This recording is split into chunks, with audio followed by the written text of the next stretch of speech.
I'll tell you, Bhavya, the issue is that, Pakistan is always saying, Ji, America ne dhoka de diya. The Americans betrayed us. How did the Americans betray? That during the previous Afghan jihad, when the Russians were there, one fine day America packed up and left. So why is this a betrayal of the Pakistanis? It was because the Pakistanis were getting money and that money stopped coming. This entire betrayal theory of Pakistan is somehow related to money or influence. There is no betrayal as such, because Pakistan has to understand that there is a difference between love affairs and foreign affairs. Pakistan does not understand this. America has come all the way to Afghanistan. There will be a day when America will go back. Afghanistan is not America, America is not Afghanistan. America came there for an intervention. Earlier they came there because they were invited by Pakistan. General Ziaul Haq, we've discussed in the previous episodes of Checkmate that General Ziaul Haq invited the Americans. The Pakistanis took money. So it seems very odd to a neutral observer like me that Pakistan should play the victim card, especially because Pakistan took money for everything that the Pakistanis did. Even now that the Americans left and finally the Afghan Taliban took over Kabul on 15th of August this year, as per Donald Trump's tweet, he tweeted a few years back saying that we paid the Pakistanis $33 billion US for their services. Now, Pakistan has received enough and more money. That money is not seen in Pakistan. See, Pakistan does not have world-class universities. It does not have world-class infrastructure. It does not have world-class hospitals or a world-class space program or world-class companies, Fortune 500 companies. Where did that $33 billion go? In what? Fighting terrorism. Now, I don't understand how Pakistan can claim betrayal. New Zealand. Now, the New Zealand team went away. Pakistan says, Sheikh Rashid. And I think we should show our viewers that video of Sheikh Rashid where he says that about the number of forces, the manpower deployed. See this video.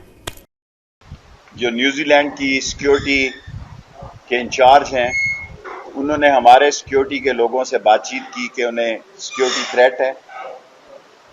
जब उनसे बातचीत की गई तो उनके पास कोई ऐसी बात नहीं थी, क्योंकि पाकिस्तान के तमाम अदारे, पाकिस्तान की अजीम फौज उनकी सिक्योरिटी पे मामूर थी।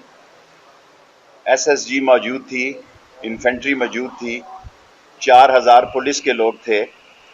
फिर हमने उनको इस बात पे भी राजी करने की कोशिश की कि बगैर तमाशाइयों के ये मैच खेला जाए।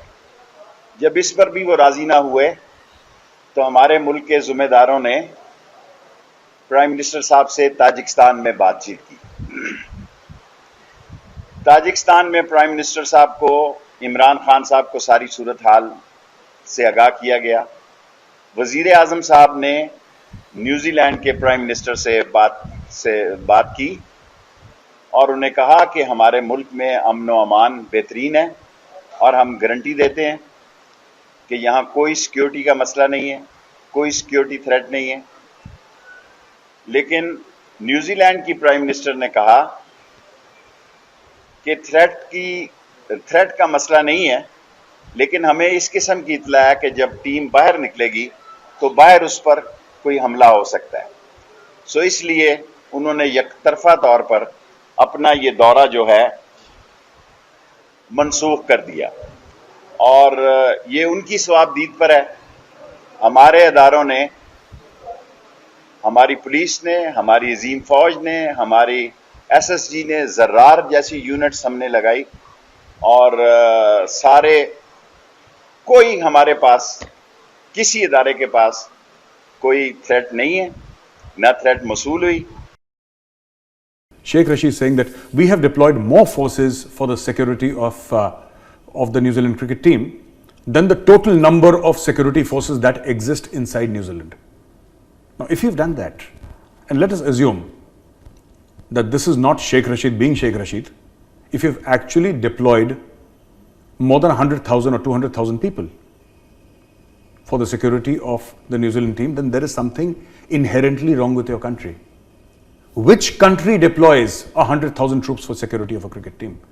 There is something wrong with your country, which means that the threats are real because you believe that the threats are real, because you believe that somebody is going to harm the New Zealand cricket team. Now, England has betrayed us. That's what Pakistan says. England has betrayed us by withdrawing. Pakistan may place very low value on the lives of their citizens. The rest of the world does not. People are afraid. And what do they have? You know, as this entire conspiracy theory that there was an email which originated from India. So this is what the Pakistanis are saying. This is the latest out of Pakistan, you know. There is an email which originated from India, and because the New Zealand people read that email, they got spooked. And because the British read that email, they got spooked. The British are a nuclear weapons state. They've been a global empire. You know, 80, 90 years back, they were a global empire.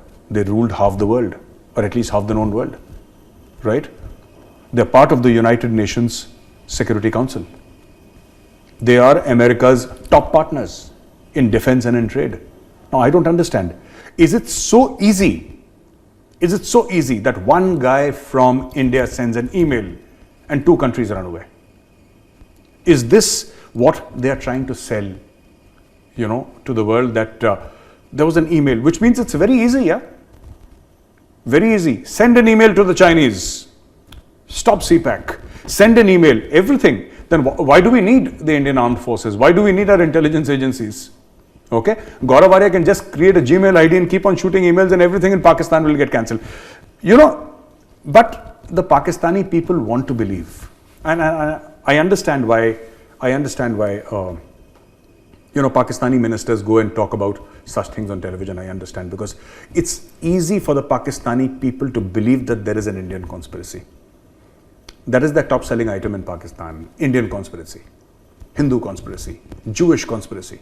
These things find takers even amongst the educated in Pakistan. So all you have to say is that, hey, there is a conspiracy. You know what happened? You know why the New Zealanders went back?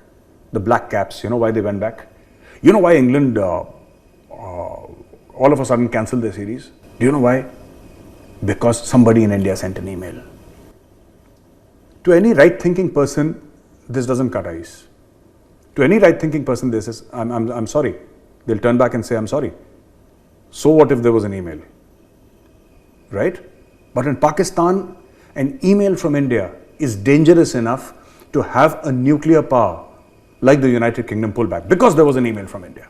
That's it. Right? China has been, now voices are coming out of Pakistan, China has betrayed our trust because China stopped the China-Pakistan economic corridor. Earlier they said that it is an Indian conspiracy. Everything is an Indian conspiracy, okay, inside Pakistan. But the Chinese said that we are not getting any benefit, and I think the Chinese should have realized this long back. What benefit will you get out of Pakistan? Pakistan makes nothing, it produces nothing. Its exports are almost zero. It's a defunct state, it's bankrupt. You know, Pakistan has nothing except terrorists. It produces nothing. There is nothing called made in Pakistan.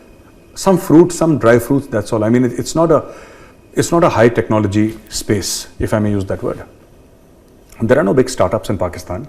There is no information technology or pharmaceuticals associated with Pakistan. So why should China have invested in the first place? All they wanted was a route through Pakistan to the oceans, and Pakistan was used. If I can use a typical term in Hindi to describe it, Chungi Naka, if you understand what Chungi Naka is. So Bhavya, it's like, you know, we go from Noida, we are in Noida, and if we go to Delhi, we go through DND, right? Pakistan is DND. I'm not saying DND is Pakistan, those people will take offense, but Pakistan is something like DND. It's just a way to get to Delhi, that's all. If there wasn't any Delhi up ahead, DND would have no value, right? Similarly, if there was no Afghanistan up ahead, Pakistan would have no value, and that is the only value of Pakistan. So it seems that the entire world is conspiring against Pakistan. The United States of America has nothing to do. The Chinese have nothing to do. The Indians, the Iranians, the Turkish, everybody. You know, the New Zealanders now. The English have nothing to do except conspire against. And how does it all happen? With one single email from India. That's it. That's all we need to do. The Agni-File missile program can go. Our aircraft carriers can go. The Indian Army, Navy and Air Force, the research and analysis wing, everything can go home. All it needs is one email from India So I think you should create an email ID, Bhavya, and I should create an email ID, and let's send emails to Pakistan saying that, cancel this, cancel that, and everybody gets psyched and the world listens to us because they got an email. I think because of the SAARC fiasco, Pak lost everything. This is essentially it's like a South Asian regional cooperation sort of a platform, this SAARC, no?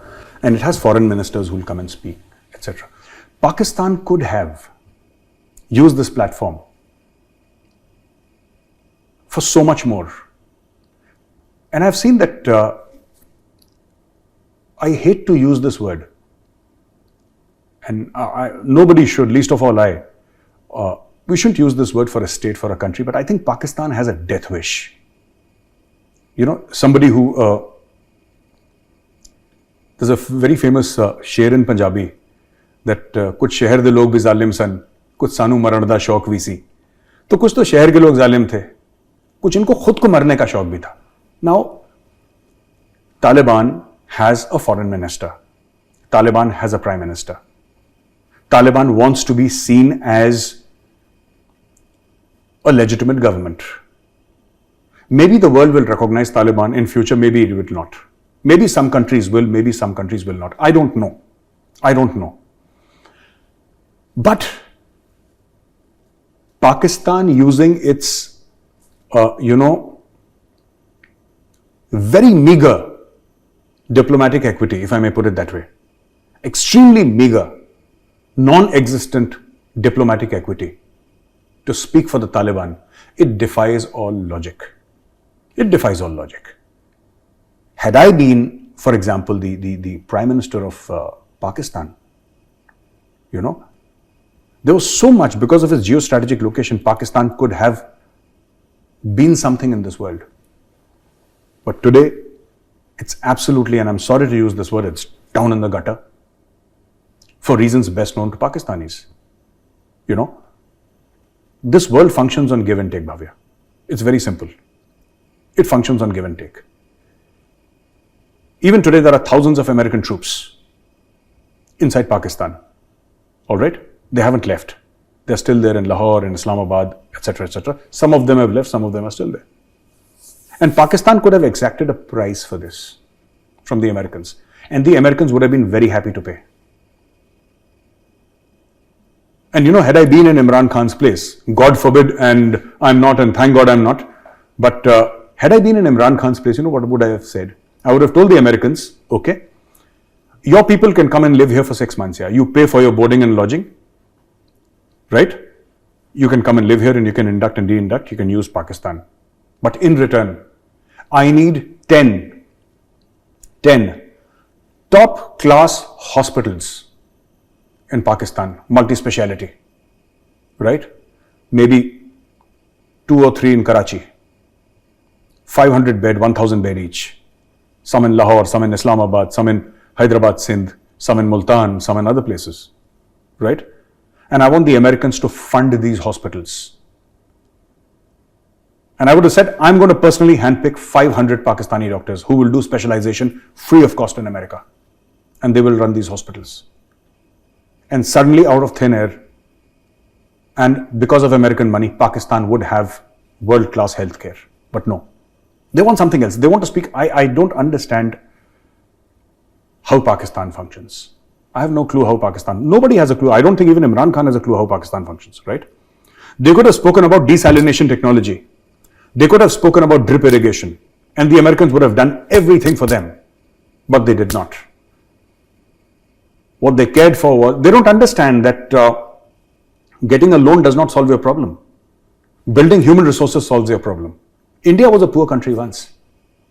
India was a very poor country. I don't know, Bhavya, because you're still very, very young, but there was a time when India did not have money to pay to the Russians for weapons.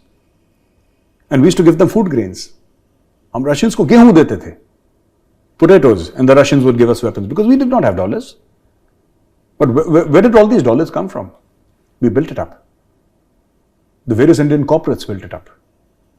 Indian startups built it up. All these companies, where did they come from?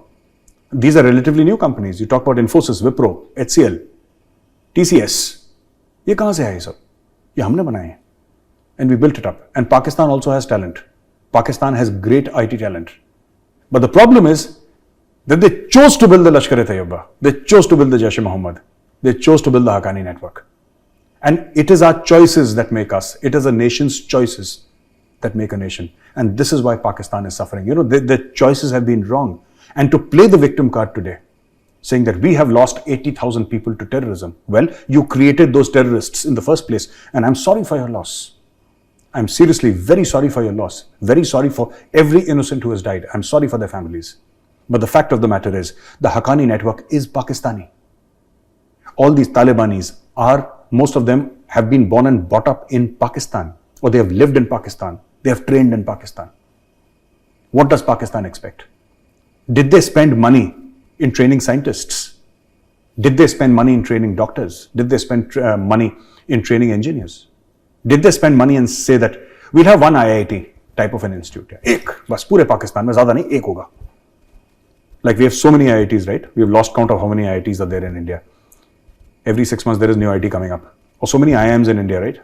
We'll have one IIM Ahmedabad in Pakistan. We'll have one ISB in Pakistan. Just one ISB. It would have changed the fortunes of Pakistan, but no. They said, we'll have one Lashkar-e-Taiba in Pakistan. We'll have one Haqqani network. We'll have one Jaish-e-Mohammed. And that is why Pakistan is suffering. I think Kashmir has damaged Pakistan in so many ways, Bhavya. Today, if Pakistan finds itself in a mess, it is largely because of Kashmir. So, Pakistan goes to the United Nations, for example, and they mention Kashmir. You know what Imran Khan should do actually? It's a largely agrarian society, right? People in Pakistan, mostly, not all of them. Karachi is developed, Lahore is developed, but the other areas in Pakistan are largely rural, largely agrarian. And their per acre yield is very low. It's less than half of that in India. If you compare Indian Punjab with Pakistani Punjab, right? It's the same soil, same wind, same rainfall pattern, same everything. And in our Punjab, the yield per acre is 2.5 times more than Pakistan, yeah? Or sometimes even thrice. This is what Pakistan should have said. Pakistan did not ask, and successive Pakistani prime ministers did not ask for anything for Punjab, for Balochistan, for Sindh, for Khyber Pakhtunkhwa, for POK, that they call Azad Kashmir. No. They asked for Kashmir, they asked for Palestine. They never asked for their own people. They asked for people outside, and they never got that outside help which they wanted. Today they say that, okay, Turkey should mention Kashmir. All right? What will happen if Turkey mentions Kashmir? Forget about Turkey. What will happen if the United States of America mentions Kashmir? Forget about that. What will happen if the United Nations Security Council passes a resolution saying that, you know, we condemn India and Kashmir, for example? What will happen? Is India going to give back Kashmir? There's this Don Quixote charging at the windmills, you know, very famous Spanish, this thing translated into English. Sheikh Chilli, he's called in Urdu, and in Farsi, Sheikh Chilli. This is like charging at the windmills. Sheikh Chilli ka sapna hai inka. And they're throwing good money after bad. You know, now they judge a nation. Pakistan judges its foreign relations with another nation, right? Not on how that nation can benefit Pakistan, right? That's how India judges, or any other country in the world, but Pakistan is not any other country in the world, okay? Pakistan is different. So, Bhavya, what Pakistan will do is, Pakistan will say, our foreign relations with you depend on what you think about Kashmir. Now, this is crazy. Kashmir is just causing harm to Pakistan. It has not benefited Pakistan in any respect, but they will keep on saying Kashmir and keep on harming their own people. And another factor also is that, you know, the people don't care. The top cream, because all of them live outside, right? All their kids live outside. They have houses outside. Most of them have dual citizenships. They don't care. If tomorrow Pakistan sinks, All they have to do is take the first available flight out of Pakistan. You saw all those images, no, of people at the Kabul airport, right? Trying to leave in desperation. Heaven forbid, but I think one day is going to come when people will leave Pakistan just like that, just like the people in Afghanistan, at Kabul airport. They were hanging on to the tires of an aircraft and then falling down. Yeah, I think that is what is going to happen, because the way Pakistani rupee is falling against the dollar, it's already breached 170, 160, 170. It's a matter of a year. It'll breach 200, and then it's all going to go down the drain very fast. And then these people will start abandoning Pakistan because, see, the poor people, they have said that don't worry. If ghee is expensive, if wheat is expensive, if vegetables are expensive, if petrol is expensive, if everything is expensive, doesn't matter. Don't worry. Kashmir banega Pakistan. So I think for India, as an Indian, I feel rather good if Pakistan keeps on saying Kashmir, Kashmir. I think it's not bad for India. It's good for India because nobody's listening. It's not like Pakistan is a credible country. Nobody listens to Pakistan. Even Muslim countries do not listen to Pakistan, right? So let Pakistan say what it wants. It will damage Pakistan itself, not India. Pakistan stands isolated. I'll tell you why. Who's Pakistan's best friend? The best friend Pakistan has ever had, ever. Sweeter than honey, deeper than the oceans, higher than the Himalayas. That is what the Pakistanis say of their friendship with China. The Chinese have never said these words. They're all Pakistani sher-o-shairi, which Pakistanis keep spouting at the drop of a hat. But the fact of the matter is that the China-Pakistan economic corridor has been shut down. There is zero work happening. Whatever Sheikh Rashid might come on television and lie to the people of Pakistan and the world about CPAC, the fact of the matter is CPAC work is over. CPAC is gone. Tomorrow, maybe the Chinese want to restart CPAC. That's a possibility. I'm not here to say anything about the Chinese or the Pakistanis for that matter. All I'm saying is that today, as we speak, month of September 2021, there is no CPAC. It can restart tomorrow, or maybe it won't, I don't know. And why? Same thing, India की साजिश है. Pakistanis say India की साजिश है, CPAC रुक गया. I want to ask the Pakistanis here through this medium, all right, through Checkmate. If this is an Indian conspiracy, why hasn't China spoken about it? Because you haven't put any money in CPAC, it's all Chinese money. And if Chinese are going to lose 20, 30, 40, 50 billion dollars, certainly China will open its mouth and say that, hey Indians, stop doing these conspiracies against CPAC. Chinese haven't said a word because Chinese know why CPAC has failed, and it's not because of any conspiracy. It is because of the corruption inside Pakistan Army. It is because of corruption in the entire China-Pakistan economic corridor. I say army because the army looks after the security. It is because of safety and security concerns, right? It is because of so many other factors. They are not getting the return on investment that they had hoped for. So again, just like that email to this thing, New Zealand, which some Indian sent. Okay, Bhave, it could very well be you. I'm suspicious of your intentions also as far as Pakistan is concerned. I think you could have very well sent that email. So, some Indian will send an email and the Pakistanis will believe it. The armed Pakistani will believe that, हाँ, हिंदुस्तानियों ने साजिश तो करी होगी, साजिशें बहुत करते हैं. Similarly for CPAC. They will never tell the people. They will never tell the people of Pakistan that no, this is not economically viable. We don't have the money to pay the Chinese. We have to pay them 20% profit, whether we make profit or not. Nawaz Sharif signed those deals, Zardari signed those deals, and even Imran Khan signed those deals. CPAC is untenable. It cannot be done. It can be supported, right? Like in India, we have Manrega or something like that, right? As a social scheme, it can be supported if China wants to support it. But it's not a business scheme. Nobody makes money out of CPAC because there is no money to be made out of CPAC. China is going to go and look at another loop through Afghanistan and Iran. And this is the truth, yeah? This is the truth. So this is what is happening today as we speak.